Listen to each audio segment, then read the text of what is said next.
ሰላም ሰላም፣ እንዴት ናችሁ? ይሄው ነው። ሰላም እንዴት ናችሁ? ደህና ናችሁ አላችሁልኝ? ውድ ቤተሰቦቼ እንዴት ናችሁ? ደህና ናችሁ? እግዚአብሔር ይመስገን። ዛሬ እንግዲህ በቪዲዮ መጥቻለሁ። ሳምሶን እና ዳግማዊት በጣም ነው የገረመኝ። ልጆቹ እኔ ስርዓት ቢሶች ናቸው። እኔ እንደዛ ነው የምለው። ምክንያቱም መለያየት ያለ ነው።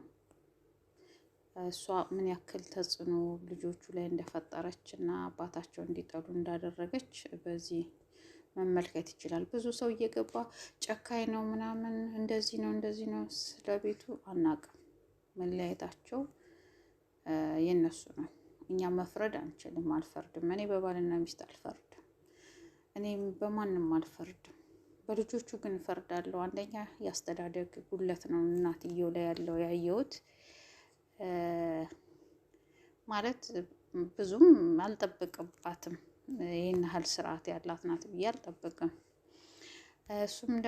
እሱም ባይሸጥባቸው መልካም ነው። ለልጆቹ ቢያስቀምጥ ደግ ነው።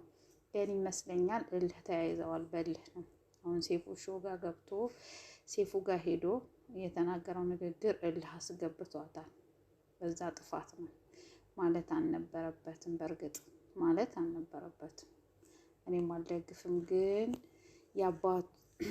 ልጆቹ አባታቸው ላይ ምን ያክል ጥላቻ እንዳሳደረች ዳግማዊ በጣም እንደገና ደግሞ ለምን በልጆች ፊት እንደዚህ ሲቀጥል ሜዳ ላይ ማውጣት ሜዳ ላይ አላልኩም ሚዲያ ላይ ለምን ይሄን ያህል ስርዓት የሌላቸው ልጆች ይዛ መውጣቷ በጣም ነው የሚገርመኝ።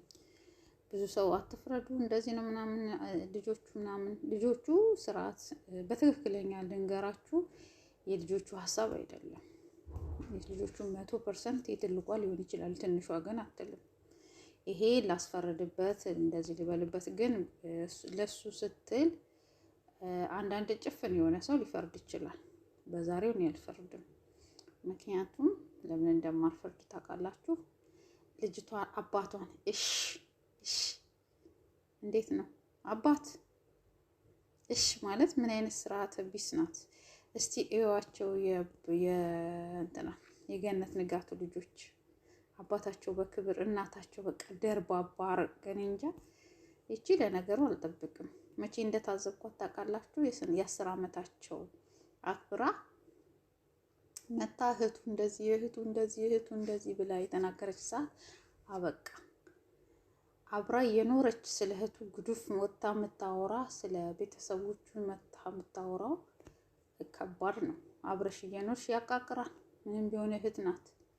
ግን አንዳንድ ጊዜ የባል ዘመድ አይደለ እንላለን። አዎ የባል ዘመድ ነው። ግን የእናንተ ወንድምስ ቢሆን የእሷ ወንድምስ ቢሆን ወንድሟ እንደዚህ ቢላት ደስ ይላታል? እህቴ ክፉ ናት፣ እህቴ መጥፎ ናት ልታለያየን ነው ቢባል። ስለዚህ ስንፈርድ አንዳንዴ አስተውለን እንፍረድ። ልጆቹ ግን የእነሱ ሀሳብ ሳይሆን የሴትዮዋ ሀሳብ ነው።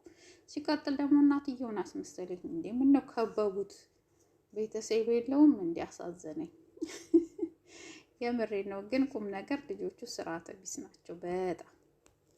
አንድ አባት እንደዚህ ተደርጎ እሺ አይባልም መቼም ለሌላ ሰው። እኔ ልጄ እንደዚህ ብትለኝ ሲጥ ነው ማረጋት። የምሬ ነው። እንደውም እሱ ጎበዝ ነው። ቤቱ አልደግፍም እንዲሸጠው፣ ግን ፍርድ ቤት ስላለ እልህ ስለተያያዙ ምንም ልፈርድ አልችልም። ግን ምን አይነት ዲሲፕሊን የሌላቸው ልጆች እንዳደጉ በእርግጥ አስተዳደጋቸው ላይሆን ይችላል፣ ዛሬ የተመረዙ ሊሆን ይችላል። ግን የአባታቸው ንቀት፣ እንደውም እሷ ጎበዝ ብትሆን አባቷን እንዲወዱ በቃ የኔና የሱ ሌላ ታሪክ ነው ብሎ ነበረ። እነዚህ ልጆች እስቲ ያስቧቸው። ነገ ትምህርት ቤት ሲሄዱ ትልቋ ተብያው እሺ ያለችው ምን ያክል ተጽዕኖ እንደሚደርስባት ታውቃላችሁ? ግን አላሰበችም። ገና ለገና የእሷን ስም ለማጥራት ያደረገችው ድርጊት ነው። የእሷን ደግሞ ስም ለማጽዳት ከፈለገች እሱ እንደሄደ ሴፉ ጋር ሄዳ ማውጣት ትችል ነበረ። ልጅቷ ግን በእያንዳንዱ እውነቷን ነው ሊል ይችል ይሆናል፣ ያሳዘንም ሊኖር ይችላል። ግን እሺ የሚባለው ስርዓት የላትም። ለአባቷ ይሄን ያህል አይባልም። እና ምን ያክል ተጽዕኖ እንደሚደርስባት አስቡት። አሁን እሱ ነው ጥፋተኛ። ለልጆቹ እኮስ በቃ ነበርኩ አለ። ትክክል። በንዴትማ የሆነ ነገር የለም። ጥሩ ባል ሊሆን ይችላል። ግን ዛሬ እንደዚህ ሆነ ተብዬ እንደዚህ ተብዬ ያለውና ገና ለገና እንደውም የሷ ውርደት ነው የታየው። ዛሬም ቢሆን እናቴን አሰደብካት ላለችው የራሳቸው ውርደት ነው የታየው። ለማንኛውም የኔ ሀሳብ ይሄ ነው። እናንተ ደግሞ ሀሳብ ስጡ ቤተሰቦቼ። አደራችሁን ላይክ አትርሱ። አዲስ የሆናችሁ ደግሞ ሰብስክራይብ እንድታረጉ ውድ ቤተሰቦቼ። ወደ እንጨርሰው ቪዲዮውን ማለት ነው። የሀሳብ ብዙ ሰጥሁበት እና ሄዱ ብያቸው ነው የወረዱት። ከመምጣት በፊት በጣም የሚገርመው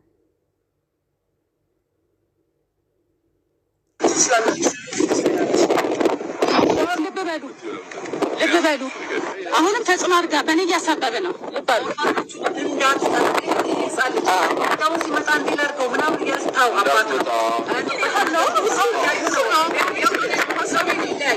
የሰጡኝ ምክር ይኸው ነው። እኔ ተጽዕኖ አላደረኩም። የራሳቸው ፍላጎትና መብት ነው።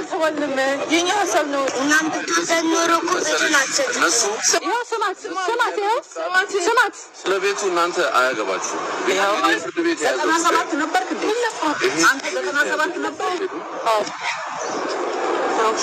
አቋማቸውን መጫን ማስገደድ አልችልም። ማስገደድ አልችልም ማለች። አይ ማስገደድ በደንብ ሞልተሽ ያመጣሻቸውን ማስገደድ አልችልም ትያለሽ። ዳግማዊ አይ እውቅና፣ አይ መክሸፍ አለው ማለት ያለው ማለት መጨረሻ ነው።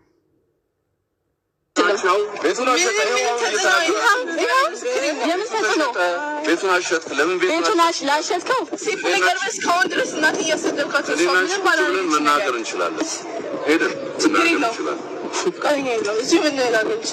ሰማችኋት ስትለው አባቷን። እንግዲህ ያላስተዋላችሁ ሊኖር ይችላል። የልጅቷ ስነ ምግባር ማለት ነው። ቤት አሸጠ ምናምን ስሟን አጠፋ።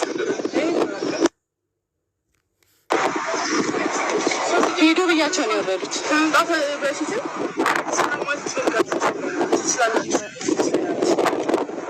መጀመሪያ ጠርቻቸው ነው አለች። አሁን ደግሞ የነሱ ሀሳብ ነው አለች። ግን በጣም የሚያሳዝነው ግን ቢስማሙ መልካም ነው ብዬ አስባለሁኝ። ግን ተከበበ። ግን ምስኪን አሳዘነኝ። እና ለማንኛውም ያው ሀሳብ ለመስጠት እንግዲህ ያለ ነው ብዬ ነው ውዶችዬ።